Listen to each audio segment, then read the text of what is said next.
Okay, overshot. So, I am holding up a newspaper. Who reads these anymore? Especially people under 40. Well, there is a demographic, and yes, that demographic skews older, but I read newspapers. I love newspapers, and I love physical ones, tangible ones. I want to hold it. I want to smell it. Whew, yeah. And I actually have worked at several different newspapers, at least as a contributor over the years. But I've been a staffer too. And most recently, that actually happened this year, 2024. I started at the tail end of 2023, so really more of a 2024 thing. And I was an editor. I was the editor. I was in charge of the Greenpoint Star and the Brooklyn Downtown Star. And really, they're the same newspaper. Almost exactly. There are just a few pages here and there that are switched out. But it's essentially the same paper. I quit because I was expected to single-handedly produce 2 newspapers every week. Even with the little switcheroos with the issues between Greenpoint and Brooklyn, that was a lot. It was, even with all the overlap, even with the shortcuts, it was too much. And it took a toll very quickly. And the workplace was not a pleasant one, so that certainly did not help. But I'm not here to focus on the negative. I am here to focus on the positive. And I actually want to read an essay to you. I had a column in this newspaper. It was called Believe the Hype. Maybe y'all know Public Enemy. Don't believe the hype. Or maybe if you live around here, you're familiar with those signs on the BQE, the Welcome to Brooklyn signs. And one of them says, Believe the Hype. So that's where I got the name of the column, which I'll find in just a sec. Feel a sneeze. Whew. Okay, guess not. Okay, so this column was originally an essay that I wrote for a Columbia class called Feature Writing. It was in the journalism school. Something near and dear to my heart is creative nonfiction. I absolutely adore it, and that's one of the reasons why I was so excited about having my column. Not excited about doing that in addition to everything else for the paper. Layout, photo editing, reporting on stories, doing all the social media. Honestly, I start to blank on everything I start to blank on everything that I was doing because it's like, even a few months later, this repressed memory. But anyway, so the original essay for my class with Jonathan Weiner, yes, the last name, I know, was called The Gentrifier. Now, my publisher didn't normally intervene. I found out he basically was hands-off with the newspaper, or at least would say he'd be, except for when it came to advertising. But with my first column, he wanted to have a look-see and give feedback. So he would not let me run my Believe the Hype column with the title The Gentrifier for the very first one. He thought that was too strong. He also cut several mentions of white people because he didn't want to focus on race. Kind of hard to do that in Brooklyn. At least do it and have eyeballs. But anyway, so he renamed the column. Well, he kept the column name, Believe the Hype. He was fine with that. But he renamed the title of the first column. And he just came up with a few suggestions, and I picked one. And I chose Nostrand on Foot. Nostrand Avenue on Foot. I'm so used to just saying Nostrand, but it is Nostrand Avenue on Foot. Again, if you live here, you know what I mean. Okay. So there was the little intro, which I wrote about myself. Hilarious, but I did everything there, so makes sense that I would do that too. Had a little intro about myself. Little. Uh, ba, ba, ba, ba, ba. But I'm just going to read it to you because I was proud of this column, okay? It got a lot of attention at Columbia, for what that's worth. Got a lot of great feedback there. Excuse me. And, yeah, the readers of the newspaper didn't focus on this. They wrote letters about other things.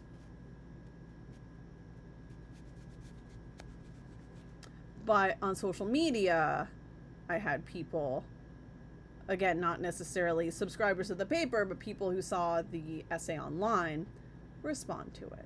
And that made me happy. It made me happy that they were reading and paying attention, being engaged.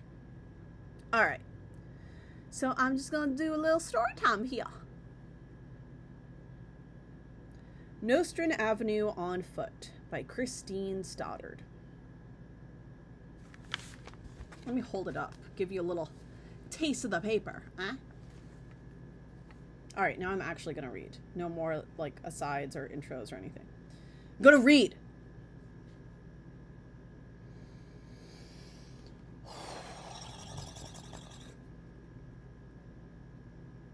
I'm going to need a couple of bucks. No, I already messed it up. Ah! Okay, rewind. I'm gonna need a couple of dollars if that's the case, says a cockeyed man in a wheelchair, parked on the block of Nostrand Avenue just south of Atlantic. While he went through his ritual of asking for money in the street, I had the nerve to approach him with the excuse of a class reporting assignment. No mention of Columbia University because I knew better. We are in Bedford-Stuyvesant, the neighborhood I have called home for the past year, though I have lived in the general vicinity for the past 7. My brief conversation mate is someone I've noticed before, usually sitting a block or two closer to the Nostrand Avenue subway stop on the AC line. His response implied what I'm reminded of day after day. By living here, I have already trespassed. Stop asking for more, or at least give something in return. Embarrassed, I returned to the Monday rush hour crowd. Rush hour. That's a coffee cup. Moving it. Embarrassed, I returned to the Monday rush hour crowd, wondering who had patience for me.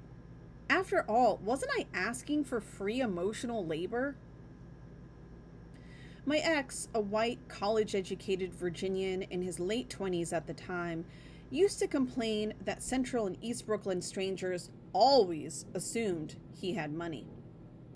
Back then, we lived at the edge of Crown Heights in working-class Ocean Hill, just south of Bed-Stuy. My ex had all the visual markers of a suburban middle-class upbringing. LL Bean polos, REI khakis, New Balance sneakers. And he had the mannerisms, too. Relatively quiet speech, strained, polite smiles. The total lack of desire to dance to music blaring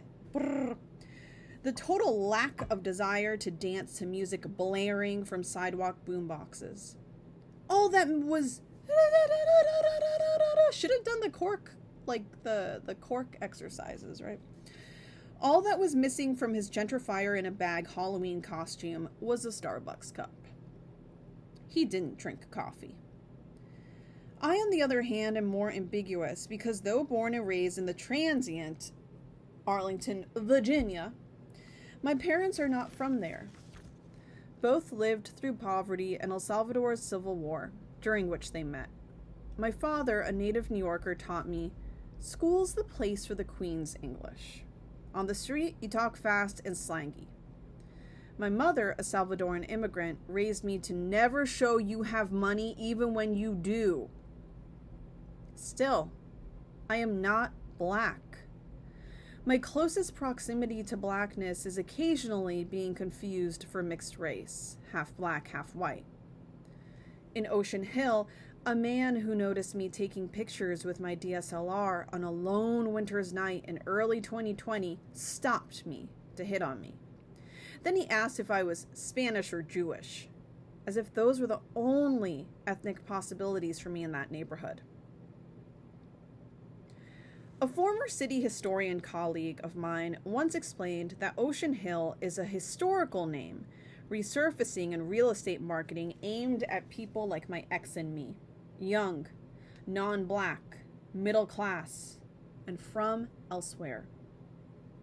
For decades leading up to the 1960s, Ocean Hill was primarily Italian. During our 2016 to 2020 tenure there, it was largely West Indian and African American.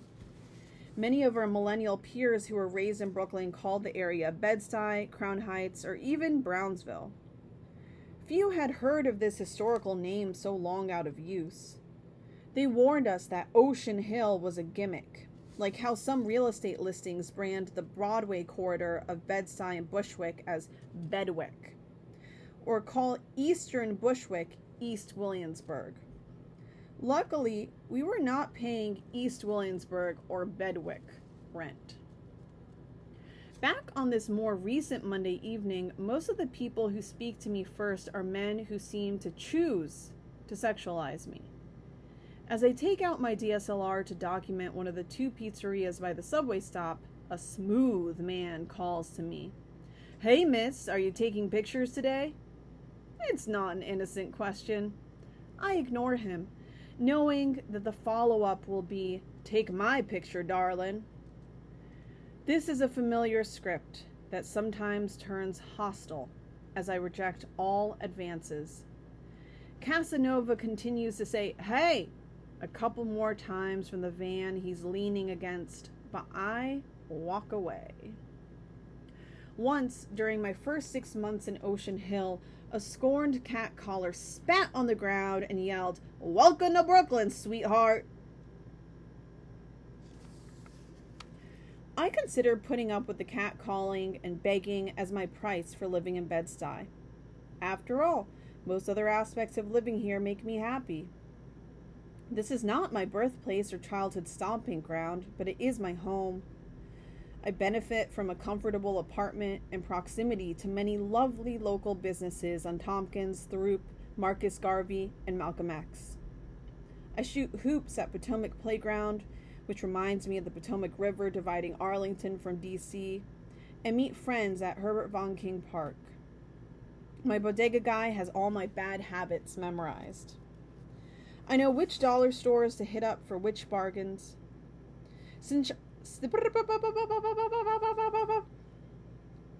Easier to read than to say it out loud, right?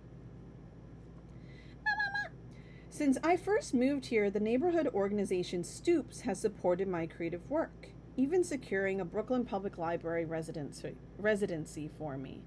And I'm going to be with them again this year, July 27th, 2024. No, this is not in the essay. This is me breaking the fourth wall. Hello, viewer. Come see me at Stoops 2024. The Stoops Art Crawl brings neighborhood old-timers and newcomers together for arts programming presented on Stoops, or more recently in block parties. I've met generations of neighbors through these events. Maybe I deserve some of the tension.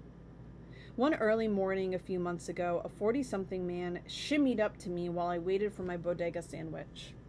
When I wouldn't chat, he complained, "People come into this neighborhood and don't want to talk." Had I wanted to start a fight, I would have told him no woman owes him her time. Instead, I told him to have a good day on my way out. My disregard for him had nothing to do with the gentrifier's scorn and everything to do with zero interest in flirting. The fact remains that he perceived me as an outsider. Transplants flocked to Williamsburg and Park Slope, where hallmarks of she suburban living abound. Whole Foods, the Apple Store, Urban Outfitters. I didn't move to New York City to replicate my life in Arlington just with more job opportunities and hipster cred. There's also the fact that I cannot afford the aforementioned zip codes. But if I deigned to stomach another industry, maybe I could. I have the right education, the right passport, the right complexion. These checked boxes could afford me upward mobility if I wanted. Mobility denied to many of my neighbors. Had I followed the path of many of my high school classmates, I could be making six figures at a government consulting firm right now.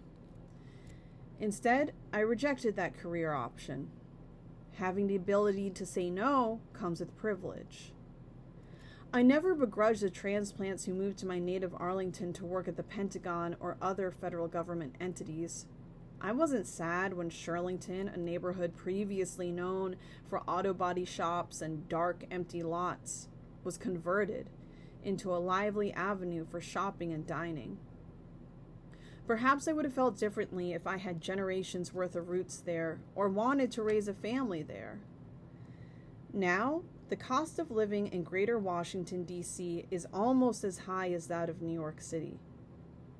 This economic upsurge only shifted during my lifetime, when millennials flocked to the region to serve the Obama administration. I don't have to look hard to notice other transplants coming to Bed-Stuy. More white people, more polos, more Starbucks cups. The rows of brownstones across from my apartment building is occupied. Wait, did I say row or rows? The row of brownstones are that's what I got. Gonna drink my partner's seltzer. I'm at his desk right now. The row of brownstones across from my apartment building is occupied largely by couples with small children. Still, this remains the neighborhood where just that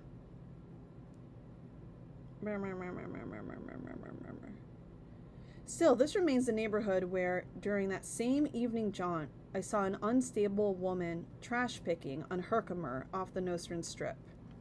She was already wearing one filthy boot, presumably gleaned from the pile before her, when she found another mismatched, but similarly calf-length.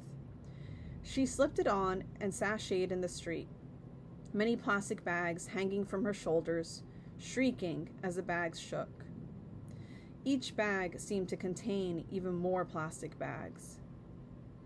In the past, I had only ever heard this woman rasp, "Money, please," outside the subway. I don't ask to take her photo. It could turn transactional, and a candid feels voyeuristic. I remember the beggar in the wheelchair. Another time. I am still learning my place. And that's it. And that's the essay. And that's it. Okay.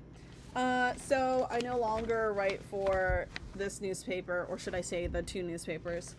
I quit that job, but I'm still writing. I am clearly still performing, and I love to write a lot of what I perform. That's as often as possible what I do. So my next storytelling night is going to be at the Irish Repertory Theater. Bet you didn't know this was going to turn into a commercial. And that is going to be on June 27th. I know I said July 27th earlier. That was for Stoops. Just to confuse you. June 27th at Irish Rep. And I am going to be telling a story from my childhood about the Bloody Mary folktale and how my little friend Lindsay and I interpreted it and what we did with that. And there's actually a lot more to it. It's a queer story, so get ready. And that's all I have for you right now. So, bye! Thanks for watching, listening, whatever you're doing. Maybe you're one of those people who has videos going and, whoa! What is Photo Booth doing? What? Okay, well, that's my cue. Bye!